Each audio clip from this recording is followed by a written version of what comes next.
बातमीपत्राला सुरुवात करूयात। संपूर्ण राज्याचं लक्ष लागून राहिलेल्या बहुचर्चित माळेगाव सहकारी साखर कारखान्याची मतमोजणी प्रक्रिया काल सकाळी 9 वाजल्यापासून सुरू आहे। मध्यरात्री 1:30 वाजता पहिल्या फेरीचं मतदान पूर्ण झालं असून आज दुपारी 12 ते 1 वाजेपर्यंत संपूर्ण निकाल हाती येणार आहे। यामध्ये उपमुख्यमंत्री अजित पवार यांच्या गटाला यश मिळताना दिसत असून त्यांच्या नीलकंठेश्वर पॅनलच्या 16 उमेदवारांनी आघाडी घेतली आहे, तर तावरे गटाच्या सहकार बचाव पॅनलच्या 4 उमेदवार पहिल्या फेरीमध्ये आघाडीवर आहेत। यामध्ये अत्यंत चुरशीच्या सांगवी गटामध्ये कारखान्याचे माजी अध्यक्ष चंद्रराव तावरे आणि रणजित खलाटे हे उमेदवार आघाडीवर आहेत, तर बारामती गटामधून अजित पवार गटाचे देवीदास गावडे हे आघाडीवर आहेत आणि तावरे गटाचे जीबी गावडे हे आघाडीवर आहेत, तर बारामती गटामधून नितीन सातव हे पिछाडीवर आहेत। महिला गटामधून अजित पवार गटाच्या संगीता कोकरे आघाडीवर आहेत, तर सहकार बचाव पॅनलच्या राजश्री कोकरे या आघाडीवर आहेत। दुसऱ्या फेरीची मतमोजणी पहाटे 5 वाजता सुरू करण्यात आली असून या कारखान्याचा संपूर्ण निकाल दुपारी 12 ते 1 वाजेपर्यंत पूर्ण होईल अशी शक्यता आहे।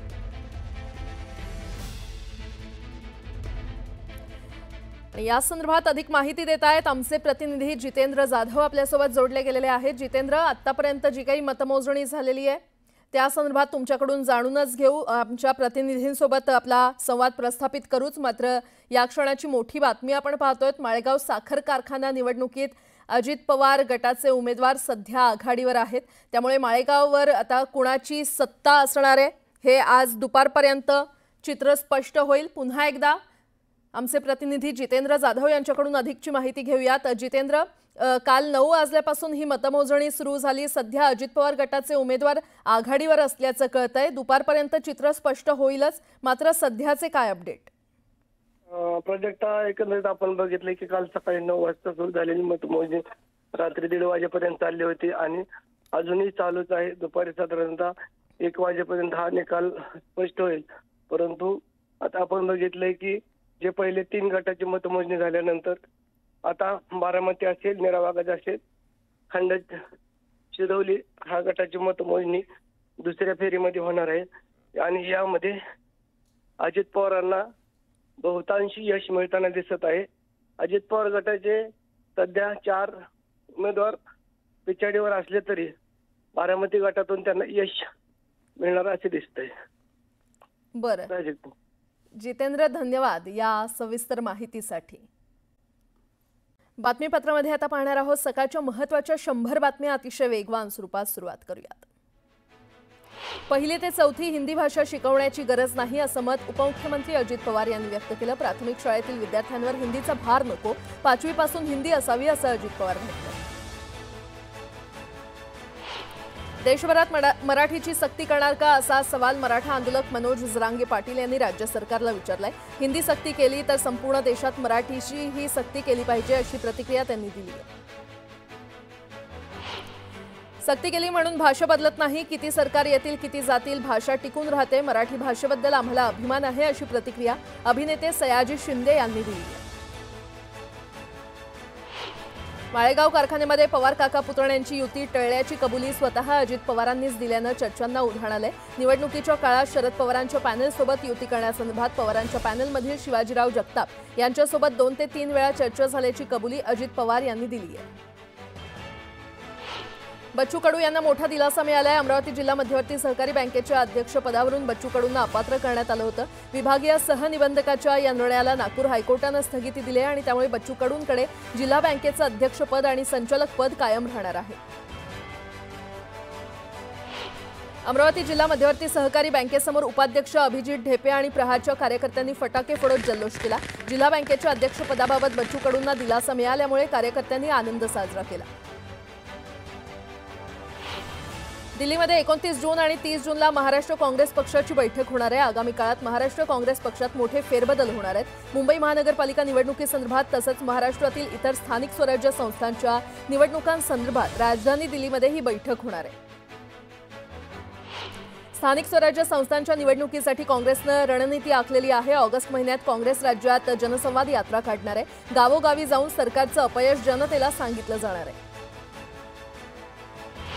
गडचिरोली जिल्ह्यामध्ये अजित पवार गटाचे नेते माजी राज्यमंत्री धर्मराव आत्राम यांच्या मतदारसंघात त्यांची कन्या भाग्यश्री आत्राम यांनी कालपासून आंदोलन सुरू केले। विधानसभेतील आश्वासनावरून क्या हुआ तेरा वादा असं म्हणत भाग्यश्री आत्राम यांनी ठिय्या आंदोलन केलं। कंत्राटदारांनी कामगारांना विनासुरक्षा कामावर जुंपलं तर खबरदार असा इशारा कामगार मंत्री आकाश फुंडकर यांनी दिलाय। कामगारांना सुरक्षा साहित्य न पुरवणाऱ्या कंत्राटदारांवर कारवाई करणार असल्याचं मंत्री फुंडकर म्हटलंय। महाराष्ट्रातील तिसऱ्या आदर्श ग्रामीण आरोग्य संशोधन केंद्राचा कोनशिलेचा उद्घाटन केंद्रीय राज्यमंत्री प्रतापराव जाधव यांच्या हस्ते पार पडला। बुलढाण्यामध्ये हा समारंभ संपन्न झाला। वर्धा जिल्ह्यामध्ये 1974 ला तत्कालीन सरकारनं दारूबंदी केली। जिल्ह्यातील दारूबंदी केवळ नावाला असून सेवाग्राम आणि पवनार आश्रम वगळता जिल्ह्यात पूर्णतः दारूबंदी उठवत खुली करण्यात यावी अशी मागणी राष्ट्रवादी काँग्रेसचे खासदार अमर काळे यांनी केली। चिपळूणमध्ये उद्धव बाळासाहेब ठाकरे गटाचे नेते भास्कर जाधव यांच्या जनसंपर्क कार्यालयाचं उद्घाटन करण्यात आलं। भास्कर जाधव यांच्या पत्नीच्या वाढदिवसाचं औचित्य साधून उद्घाटन पार पडलं। यावेळी भास्कर जाधव यांनी गाणं गायलं।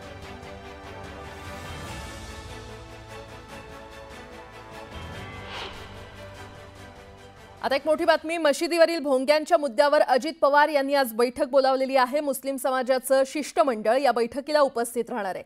पोलीस महासंचालक, मुंबई पोलीस आयुक्त देखील या बैठकीला उपस्थित राहणार असून सकाळी 8:30 वाजता सह्याद्री अतिथीगृहावर या बैठकीचं आयोजन करण्यात आलेलं आहे।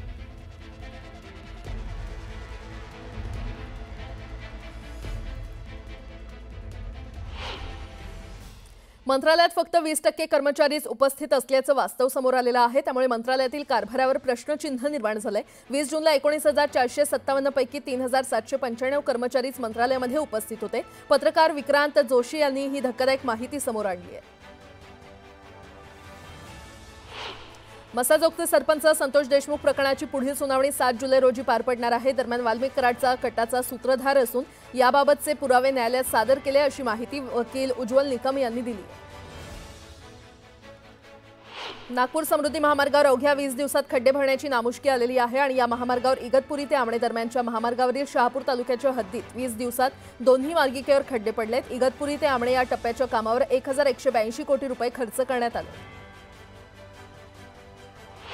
राजकोट किल्ल्यावरील छत्रपती शिवाजी महाराजांच्या पुतळ्याच्या ठिकाणी येणाऱ्या पर्यटकांना ड्रेस कोडची सक्ती करावी आणि पुतळ्याचं पावित्र्य राखावं अशी मागणी करत स्वराज्य शिवप्रेमी संघटनेतील महिलांनी पारंपरिक वेशभूषा परिधान करून फलक झळकवले।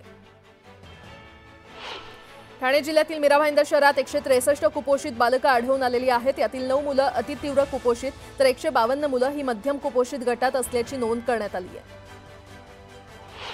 उल्हासनगर शहरात पावसामुळे रस्त्यांवरील खड्ड्यांमध्ये वाढ झालेली आहे। या खड्ड्यांमध्ये पावसाचं पाणी साचल्यामुळे प्रवाशांना खड्ड्यांचा अंदाज येत नाहीये आणि त्यामुळे अपघातांचं प्रमाण वाढलंय तर वाहनांचं देखील मोठ्या प्रमाणात नुकसान होतंय।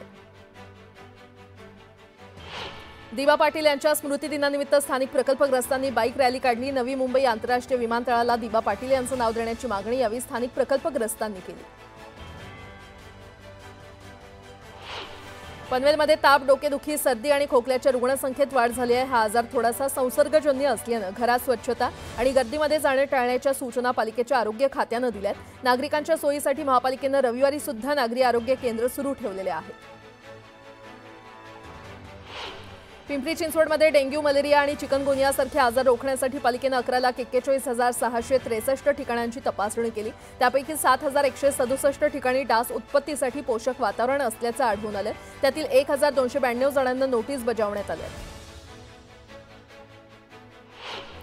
इयत्ता 1ली ते 4थी हिंदी नकोच असं राज्याचे उपमुख्यमंत्री अजित पवार बोलले होते। मात्र बाळासाहेबांच्या विचारांचे खोटे वारसदार अजून गप्पच आहेत। ते काय कारण असतील बरं, असा टोला मनसे नेते राजू पाटील यांनी नाव न घेता शिंदे गटाला लगावलाय। देशात विमानतळ नसलेल्या ठिकाणी हेलिकॉप्टर आणि लघु विमानांच्या उड्डाणाची सुविधा उपलब्ध करून देण्यासाठी लवकरच स्वतंत्र हवाई वाहतूक धोरण राबवण्यात येणार आहे अशी माहिती केंद्रीय नागरी उड्डाण मंत्री राममोहन नायडू यांनी दिलेली आहे। जून महिन्याच्या 29 तारखेपर्यंत पुन्हा मोठ्या उंचीच्या लाटा उसळणार असून पाऊस आणि वारा यामुळे तीव्रता त्याची वाढण्याची शक्यता आहे। समुद्रकिनारी असणाऱ्या घरांची तसंच किनाऱ्यालगत नांगरून ठेवलेल्या बोटीच्या सुरक्षिततेचा प्रश्न उद्भवणार आहे। कोयना धरणात गेल्या 24 तासात जोरदार पाऊस पडत असून 5 टीएमसी पाण्याची वाढ झालेली आहे। धरणात 41 टीएमसी पाणीसाठा जमा झालाय तर धरणात 31,252 क्युसेक पाण्याची आवक सुरू आहे। रत्नागिरी रायगड जिल्ह्यामध्ये गेल्या 2 दिवसांपासून संततधार पाऊस कोसळतोय। रायगड जिल्ह्यामध्ये मंगळवारी सकाळपर्यंत सर्वाधिक पावसाची नोंद झाली आहे। काही भागात 100 मिलीमीटरपेक्षा अधिक पाऊस नोंदला गेलेला आहे। दरम्यान पुढील 2 ते 3 दिवस या भागात पावसाचा जोर कायम राहणार असल्याचा अंदाज हवामान खात्यानं वर्तवलेला आहे। नागपूरसह विदर्भातील बहुतेक जिल्ह्यात सोमवारी रात्रीपासून रिमझिम पाऊस पडतोय। बुधवार आणि गुरुवारी पावसाचा जोर आणखी वाढण्याचा अंदाज हवामान खात्यानं वर्तवलाय। शालेय शिक्षण विभागानं वर्षभरातील सुट्ट्यांची यादी जाहीर केली आहे। त्यानुसार शाळांना 52 रविवार वगळून वर्षभरात एकूण 76 सुट्ट्या असणार आहेत। त्यात दिवाळीच्या 10 दिवस आणि उन्हाळ्याच्या 38 दिवस सुट्ट्या असणार आहेत। भारतीय रेल्वेवरील लांब पल्ल्याच्या रेल्वेगाड्यांच्या प्रवासी तिकीट दरात वाढ करण्याचा निर्णय रेल्वे खात्यानं घेतलेला आहे। लांब पल्ल्याच्या रेल्वेगाडीच्या वातानुकूलित प्रवासी दरात 1 पैसा आणि वातानुकूलित लांब पल्ल्याच्या रेल्वेगाडीच्या वातानुकूलित प्रवासी दरात 2 पैशांची वाढ केली आहे। संत ज्ञानेश्वर माऊलींची पालखी पहाटे 4 वाजता जेजुरीहून पंढरपूरकडे मार्गस्थ झाली आहे। या प्रवास गेल्या 14 वर्षांपासून रांगोळी कलाकार राजश्री भागवत पुणे ते पंढरपूर दरम्यान ठिकठिकाणी रांगोळ्यांची पायघड्या घालतायत, तर भाग्यश्री भागवत ही सेवा मोफत करतात। आषाढी एकादशी निमित्त दुकानदारांनी भेसळयुक्त पदार्थांची विक्री करू नये यासाठी एफडीए प्रशासनानं विशेष मोहीम हाती घेतली आहे। आळंदी आणि देहू ही वारीची प्रमुख ठिकाणं आहेत। त्या मार्गावरील जी मुक्कामाची स्थळं आहेत तिथे काही संस्थांकडून अन्नदान केलं जातं, भंडारे आयोजित केले जातात। त्या ठिकाणी स्वच्छता किंवा अन्नाची सुरक्षितता आहे की नाही हे तपासलं जाणार आहे।